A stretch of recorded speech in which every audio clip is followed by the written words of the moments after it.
1944, Fort Benning, Georgia. A group of American soldiers stands at an open testing field, each one holding what appears to be a baseball. The object fits perfectly in the palm, weighing about the same as the regulation balls they threw around sandlots and schoolyards back home. The circumference is identical. The grip feels natural.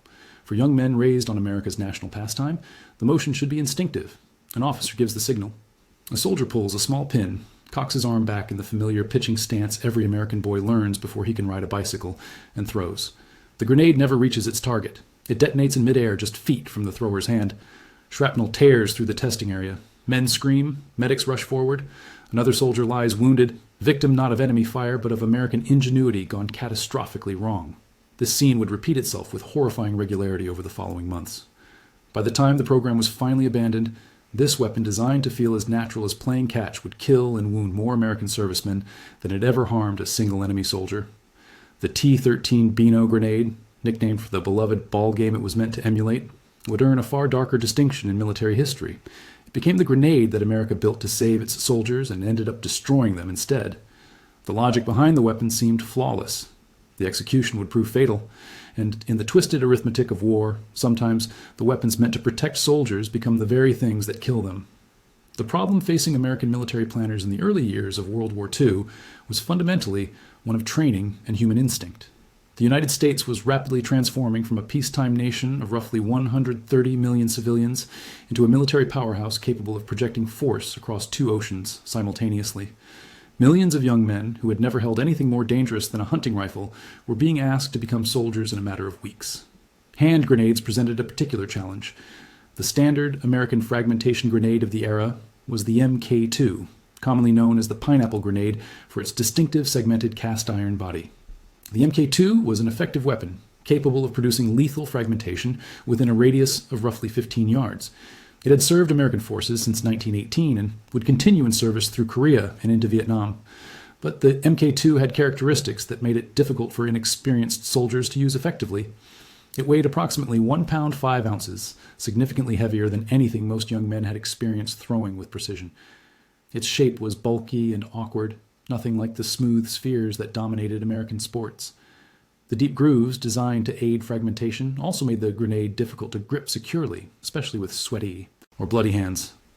Training statistics from the period revealed a troubling pattern. Recruits who had never thrown anything heavier than a football struggled to achieve accurate throws with the Mk2. Distance suffered. Accuracy suffered. Confidence suffered. In the chaos of actual combat, these deficiencies could prove fatal, either through grenades falling short of enemy positions or through the psychological hesitation of soldiers unsure of their ability to deliver the weapon effectively. Military planners noticed something else in those training reports. The recruits who performed best with grenades were almost always former baseball players, pitchers especially, men who had spent years developing the precise coordination required to hurl a 5-ounce sphere across 60 feet 6 inches with accuracy measured in inches. And in America, in the 1940s, baseball players were everywhere. Baseball in 1943 was not merely a popular sport. It was the national religion, the shared cultural experience that united Americans across class, region, and ethnicity. President Franklin Roosevelt had personally intervened to ensure that Major League Baseball continued operating throughout the war, writing his famous green light letter to Commissioner Kennesaw Mountain Landis in January of 1942. Roosevelt understood that baseball represented something essential to American morale, both on the home front and for soldiers serving overseas. The statistics of the era reveal the sport's dominance. More than 10 million Americans attended Major League games in 1945 alone. Minor league baseball operated in hundreds of communities across the nation, from small towns in the heartland to industrial cities on both coasts. Company teams, sponsored by factories and corporations, played organized schedules. Church leagues provided Sunday afternoon entertainment. Sandlot games sprang up wherever enough boys gathered with a ball and something resembling a bat. The cultural penetration of baseball extended far beyond organized play. Fathers played catch with sons in backyards across America. Radio broadcasts of major league games drew audiences of millions. Newspapers devoted entire sections to box scores and standings. Baseball cards were traded, collected, and treasured. The sport's imagery appeared in advertisements, films, and political speeches. When President Roosevelt wanted to communicate that American life would continue despite the war, he chose baseball as his symbol. For the generation of young men entering military service in the early 1940s, baseball was not merely a game they had watched. It was a physical skill they had practiced since childhood. Studies of the era suggested that the average American male had thrown thousands of baseballs by the time he reached draft age. The overhand throwing motion was ingrained in muscle memory, repeated so often that it had become automatic. This was the insight that sparked the Beano program. If American soldiers could not easily adapt to throwing grenades, perhaps grenades could be adapted to American soldiers. In September of 1943, a proposal emerged from the Office of Strategic Services, the wartime intelligence agency that would later evolve into the Central Intelligence Agency. The OSS had been established in June of 1942 under the leadership of William Donovan, a decorated World War I hero known universally as Wild Bill for his aggressive command style and willingness to take enormous personal risks. Donovan had won the Medal of Honor for his actions in the Argonne Forest, where he had led troops while wounded and under constant enemy fire. Donovan transformed the OSS into a center of unconventional thinking that recruited scientists, academics, and inventors to develop weapons and tools that defied traditional military doctrine. His organization operated with a freedom that scandalized conventional military planners. The OSS would try anything that might give American forces an advantage, regardless of how bizarre or unprecedented the approach might seem. The agency's research and development branch, informally known as the Department of Dirty Tricks, employed an extraordinary collection of talent. Scientists from major universities worked alongside theatrical prop makers. Engineers collaborated with chemists and explosives experts. Stanley Lovell, the director of research and development, had been specifically charged by Donovan to develop weapons that would surprise and confound the enemy. The OSS worked closely with the National Defense Research Committee, a civilian organization established by President Roosevelt to coordinate scientific research for military purposes. The NDRC's Division 19, sometimes called the Sandeman Club, focused exclusively on developing specialized weapons for unconventional warfare. Operating under the direction of the Office of Scientific Research and Development, headed by the brilliant Vannevar Bush, these facilities produced an astonishing array of devices. Among the inventions emerging from these secret laboratories were silenced pistols capable of assassination without alerting nearby guards. There were explosive charges disguised as lumps of coal, intended for sabotage of enemy locomotives. There was an edible plastic explosive called Aunt Jemima that could be baked into bread and carried through checkpoints undetected. There were compasses hidden in uniform buttons, cameras disguised as matchboxes, and poisons engineered to be undetectable. The scientists and engineers who staffed these programs were encouraged to think creatively, to question assumptions that conventional military planners accepted without examination. No idea was too strange to consider if it might save American lives or cost enemy ones. The baseball grenade concept fit perfectly within this culture of radical innovation. The proposal was elegant in its simplicity. Design a grenade that precisely matched the dimensions and weight of a regulation baseball. American soldiers would instinctively know how to throw it. No special training would be required. The muscle memory developed through years of playing catch would translate directly to combat effectiveness. But the concept went further. The designers identified another problem with conventional grenades that the baseball format could potentially solve. Standard grenades like the Mk2 used time delay fuses. A soldier would pull the safety pin, release the spring-loaded spoon, and the fuse would begin burning. 4 to 5 seconds later, the grenade would detonate. This delay served an important safety function, giving the thrower time to clear the weapon from his position before detonation. But the delay also created a tactical vulnerability that soldiers in the field knew all too well. A well-trained or simply desperate enemy soldier could pick up a thrown grenade and hurl it back before it exploded. Veterans of the Pacific Theater reported numerous instances of Japanese soldiers catching American grenades in flight or snatching them from the ground and returning them to their senders. The same reports came from European battlefields where German soldiers demonstrated similar reflexes. The throwback problem was not merely theoretical. It had killed American soldiers. It had created situations where a perfectly executed grenade attack resulted in friendly casualties rather than enemy ones. Combat after action reports documented cases where soldiers had hesitated to throw grenades because they feared the weapons being used against them. Some soldiers responded to this problem with a dangerous improvisation. They began cooking their grenades, holding them for a second or two after releasing the spoon to reduce the time available for the enemy to react. The cooked grenade would explode shortly after landing, giving no opportunity for retrieval.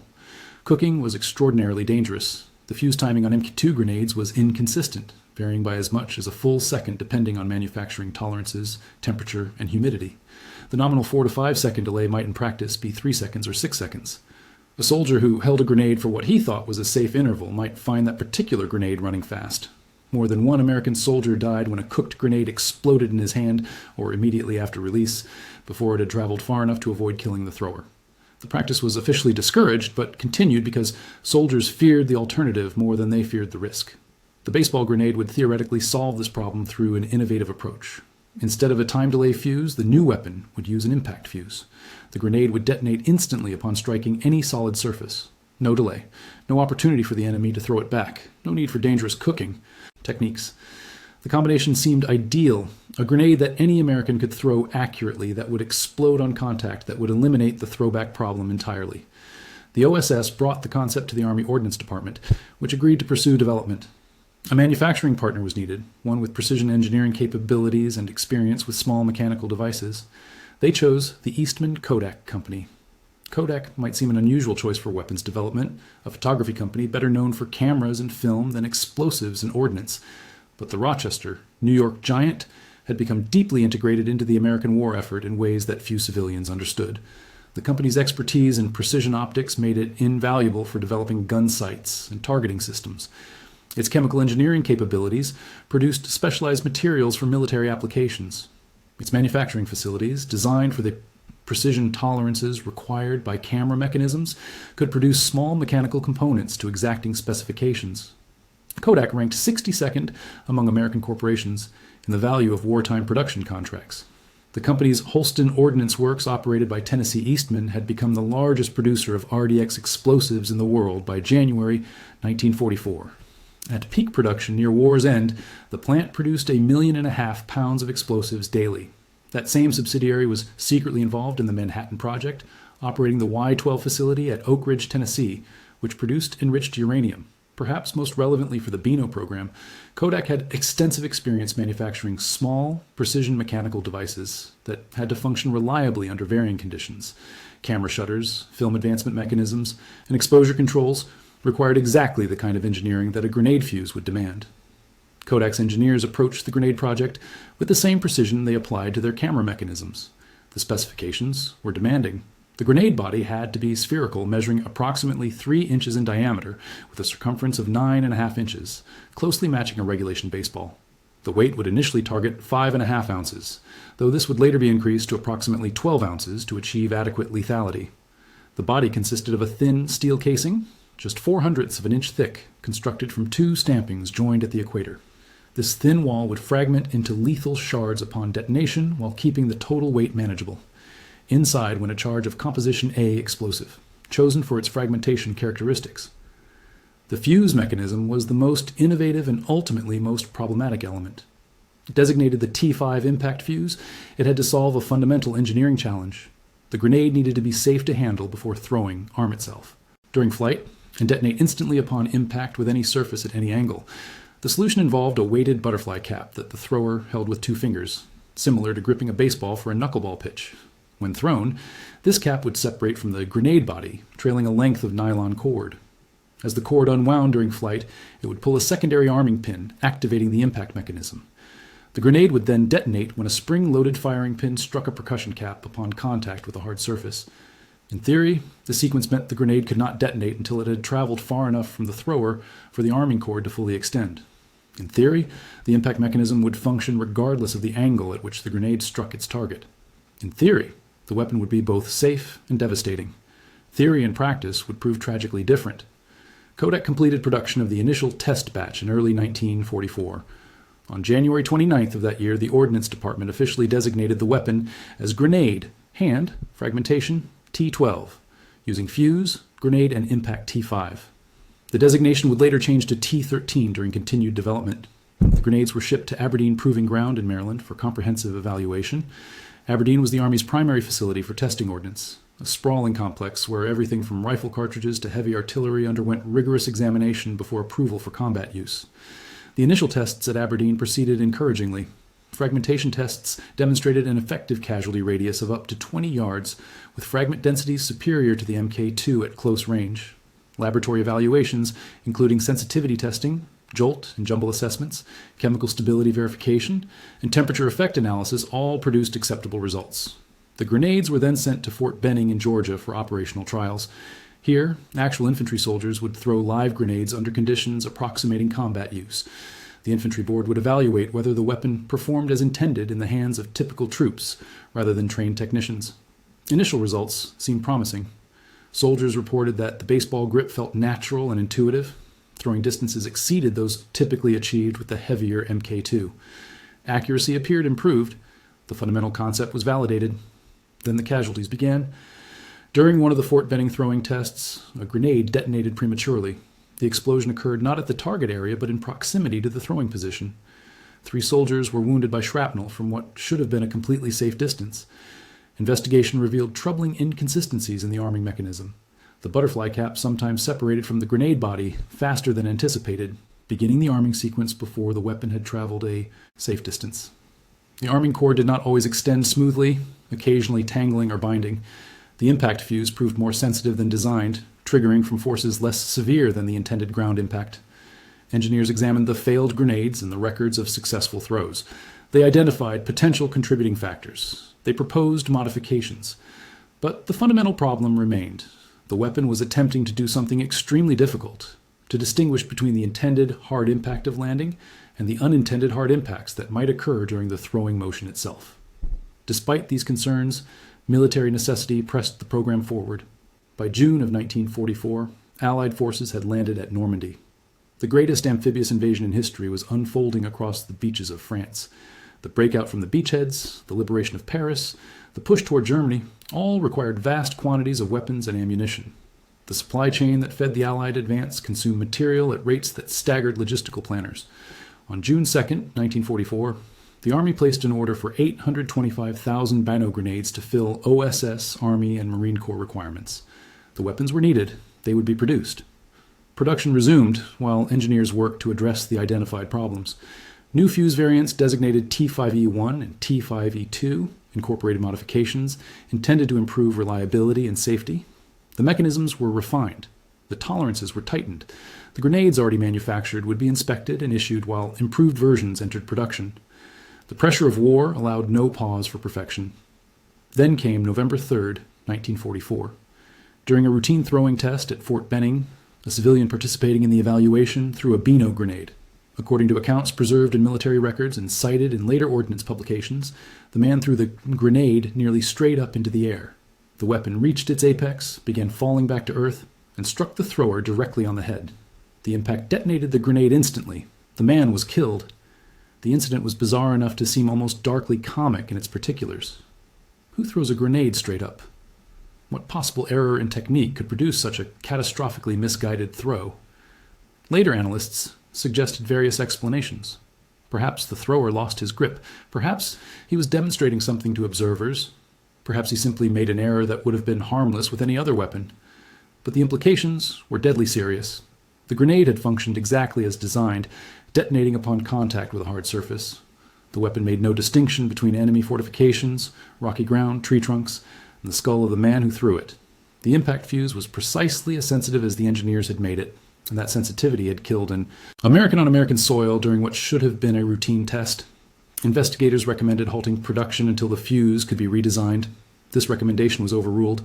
The war continued. Troops needed weapons. The grenades already produced would be issued while development of improved fuses continued. By February of 1945, 10,000 Beano grenades equipped with the original T5 fuse had been shipped to Europe for field evaluation. The war in Europe was entering its final months. Allied forces had survived the German counteroffensive in the Ardennes, the desperate gamble that history would remember as the Battle of the Bulge.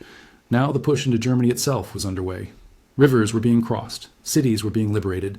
The Third Reich was crumbling. These 10,000 grenades were distributed to units preparing for operations in these final campaigns.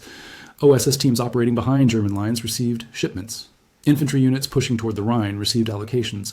The weapons were intended for combat testing against actual German targets, evaluation under conditions that no stateside proving ground could replicate. The field trials produced results that would seal the program's fate. On March 22, 1945, comprehensive evaluation testing was conducted under field conditions in Europe. The results were documented in reports that would eventually be declassified and made available to historians and ordnance researchers. Of 2,742 grenades thrown during these trials, approximately 10% failed to detonate at all. 270-some duds lay scattered across the test areas, unexploded ordnance that would require disposal. These failures resulted primarily from environmental conditions that the laboratory tests had not adequately anticipated. Soft ground absorbed the impact without triggering the mechanism. Water and snow cushioned the fall.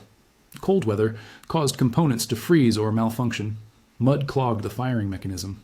A grenade that does not explode is worse than no grenade at all. It represents wasted effort at the moment of combat when every action counts. It leaves live ordnance scattered across the battlefield, where it may later injure friendly troops or civilians. It fails the soldier at the exact moment he is depending on it most. But the duds were not the worst problem revealed by the March trials.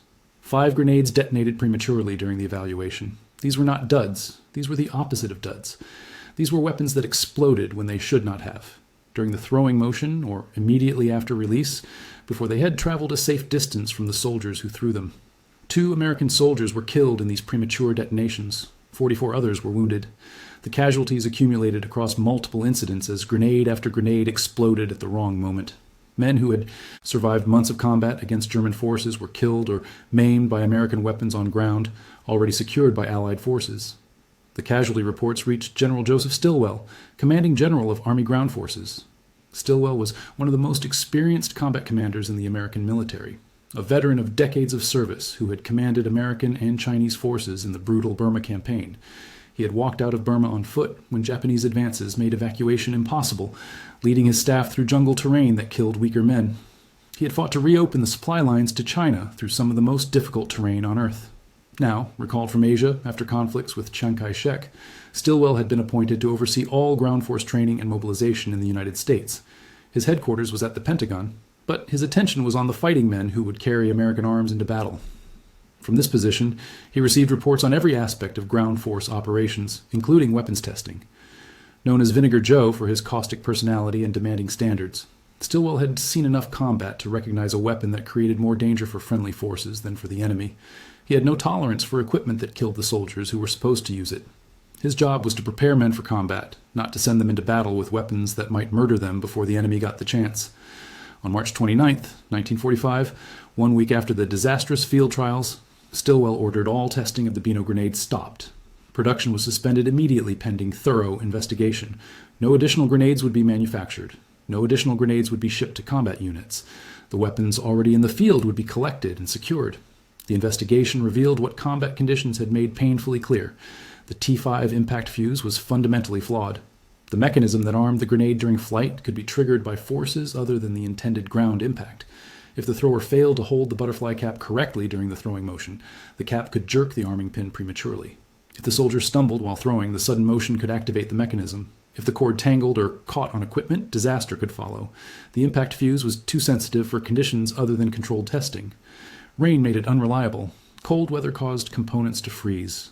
Mud and soft earth prevented proper detonation. Meanwhile, hard impacts that should have been safe, like a thrower's elbow hitting equipment during his windup, could cause the weapon to explode in his hand. On June 15, 1945, the order was given to cease production entirely and destroy or store all existing stock until a safer fuse could be implemented.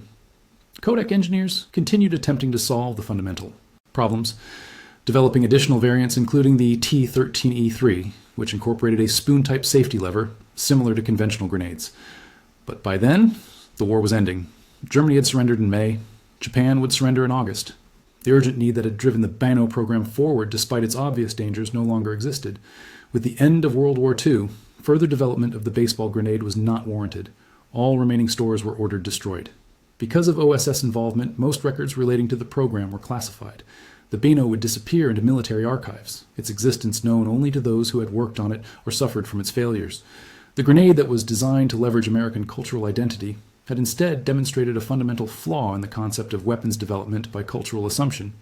If you're finding this interesting, a quick subscribe helps more than you know. Now let me explain why this failure reveals something essential about the relationship between clever ideas and combat reality. The Beano program illustrated a principle that military engineers have learned repeatedly throughout history, often at tremendous cost in lives and resources. The controlled environment of the testing laboratory and the chaotic reality of the battlefield are separated by a gap that clever design cannot always bridge. This gap has claimed countless lives across every war in modern history, as weapons that perform beautifully in demonstrations failed catastrophically when exposed to the uncontrollable variables of actual combat. The designers of the Beano grenade had identified genuine problems with existing equipment. The Mk2 pineapple grenade was indeed difficult for untrained soldiers to throw accurately. Its weight, its awkward shape, its tendency to slip in sweaty or bloody hands all created real limitations that affected real combat outcomes. Enemies did indeed throw grenades back at American soldiers, and this problem had caused real casualties that could be documented and counted. These were not imaginary concerns invented to justify a research program. They were actual tactical issues that combat veterans had reported and training instructors had observed. Their proposed solutions were logical extensions of sound reasoning. A baseball-shaped grenade would indeed be easier for American soldiers to throw, because the vast majority of American soldiers had spent years throwing baseballs.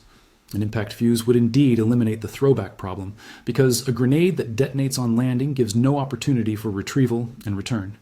Each element of the design addressed an actual need identified through actual experience. But warfare does not take place in a laboratory. Combat occurs in mud that can reach knee-deep, in snow that buries equipment, in rain that soaks through every layer of clothing and equipment. Combat happens in freezing cold that numbs fingers and slows reactions, in blistering heat that causes men to make errors from exhaustion and dehydration. Soldiers throw grenades while exhausted from days of continuous operations, while terrified by incoming fire, while wounded by shrapnel or bullets, while under artillery bombardment that makes the earth itself shake. They throw from awkward positions that no training manual anticipated, around corners where they cannot see their targets, over walls that block their throwing motion, from trenches and foxholes where there is no room to wind up properly. They throw from the rubble of destroyed buildings where every surface is unstable. They throw while their hands are slick with blood or numb with cold or trembling with adrenaline. A weapon that works perfectly under controlled conditions may fail catastrophically when those conditions cannot be controlled. The laboratory cannot replicate the disorder of combat because disorder by definition cannot be controlled and replicated. The impact fuse concept had a more fundamental problem that no amount of engineering refinement could fully solve. By eliminating the time delay, the designers had eliminated the margin for error that kept soldiers alive. A conventional grenade with a 4-second fuse gave the thrower time to correct a bad throw, time to shout a warning if the grenade went awry, time to take cover if something went wrong, time for the chaos of combat to resolve into survivable outcomes. 4 seconds is not a long time by civilian standards, but in combat, 4 seconds can be the difference between life and death. It is enough time to drop to the ground. It is enough time to roll behind cover. It is enough time for a comrade to kick the grenade away, or for the thrower to realize his mistake and attempt to recover. The Beano offered no such margin. Any malfunction was instantly lethal. There was no time to react, no time to take cover, no time for anything except the flash and the roar and the shrapnel tearing through flesh. The weapon that was supposed to give American soldiers an advantage instead gave them no chance at all when something went wrong. And in combat, something always goes wrong eventually. The program also revealed the dangers of designing weapons based on assumptions about user behavior that may not hold in combat conditions. The designers assumed soldiers would throw the grenade like a baseball, with the clean overhand motion of a pitcher delivering a fastball to home plate. They envisioned a soldier standing upright, facing his target, winding up with a classic pitching stance, and releasing the grenade in a smooth arc toward the enemy position. This was how the grenade was thrown in laboratory tests. This was how training films would have demonstrated it. This was the motion that had been practiced 1,000 times on baseball diamonds across America. This assumption proved dangerously incomplete when applied to actual combat conditions. The throwing motions that actually occur in combat bear little resemblance to the stylized wind-up of a baseball pitcher. They are awkward, abbreviated, desperate motions performed by men whose primary concern is not accuracy, but survival. A grenade designed for the textbook throwing motion may fail catastrophically when subjected to the reality of how grenades are actually thrown in battle. The cultural assumption underlying the entire program, that American soldiers would naturally know how to throw a baseball-shaped grenade, was both correct and dangerously incomplete. They knew the motion. They had practiced it since childhood, but they did not know it in the context of combat, where every variable the designers had controlled for became chaotic and unpredictable. The familiar baseball pitch was transformed into something desperate and uncontrolled, and the grenade designed to exploit that familiarity instead exploited the differences between sport and war. Other innovative grenade programs of the era achieved more successful outcomes, but usually by embracing rather than fighting against the fundamental nature of explosive weapons. The British developed specialized grenades for particular tactical situations, rather than attempting to create a universal replacement for proven designs. German stick grenades, despite their awkward appearance, provided excellent throwing leverage that compensated for their weight.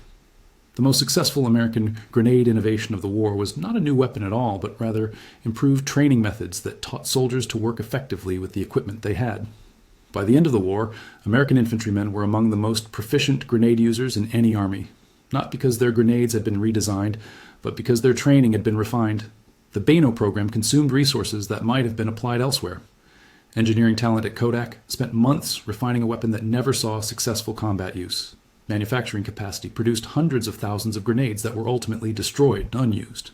Testing programs killed and wounded American soldiers who might otherwise have served in combat against actual enemies. The program also demonstrated the institutional pressures that can push a flawed weapon forward, despite accumulating evidence of its dangers. Each decision to continue development made sense in isolation. The concept was sound. Initial tests showed promise. The war created urgent need. Problems could be engineered away. Each premature detonation was an anomaly that better design would prevent. Only when the casualties accumulated to undeniable levels did the institutional momentum finally halt. By then, soldiers had died testing a weapon that was supposed to save them.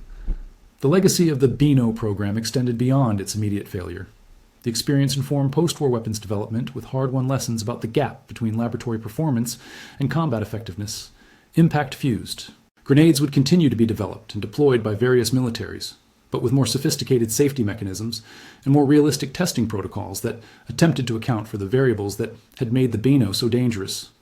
The program also contributed to broader understanding of human factors in weapons design.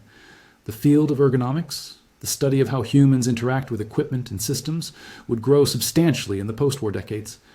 Military procurement increasingly recognized that soldiers are not interchangeable components that will behave identically to test subjects under controlled conditions. They are human beings operating under stress, fatigue, fear, and confusion that no laboratory can fully simulate. Equipment must be designed not just for ideal conditions, but for the worst conditions in which it might actually be used. Modern weapons development incorporates these lessons through extensive field testing under conditions designed to approximate actual combat. Weapons are evaluated not just for whether they work as intended, but for how they fail, and whether those failure modes are survivable.